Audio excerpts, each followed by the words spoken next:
As she flipped through it, she noticed something eerie. The photos were of dead people.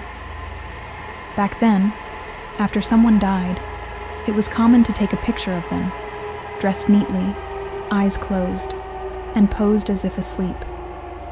One photo in particular sent chills down her spine. It was of Mrs. Mills, Mr. Tuttle, and Lydia. They were dead in that picture. Grace was horrified. She realized the truth. The servants were ghosts. She rushed to find her children, but by then, the house was filled with terrifying sounds, whispers, footsteps, and cries. The children, too, were scared. Grace told them to hide and not come out until she said so. At the same time, in another part of the house, Anne and Nicholas were hiding under a blanket. Suddenly, the blanket was pulled away, and standing there was the same old woman Anne had talked about before, the one who looked into Anne's soul. The old woman looked directly at Anne and Nicholas. She was holding a notebook and seemed to be speaking to someone invisible. She said, "They're here. They don't know they're dead." Grace arrived just then and snatched her children away, screaming. The room suddenly went dark and silent. Later, it was revealed that the old woman was a medium who had come with a family that had recently moved into the house. They were trying to contact spirits, and had succeeded. The ones haunting them were Grace and her children. Grace slowly began to understand the horrifying truth.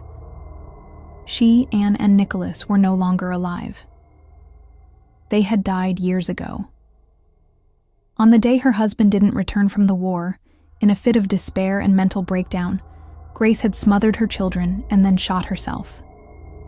But their spirits remained trapped in the house, reliving the same routines, refusing to accept the truth.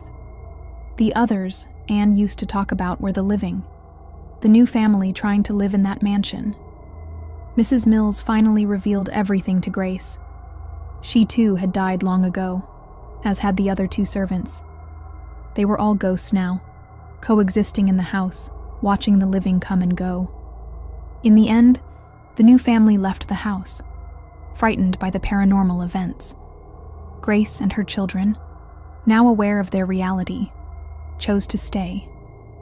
They accepted their fate and the house as their eternal home.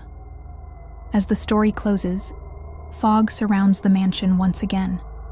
A sign goes up outside, "For sale," as if the house is waiting for the next others to arrive.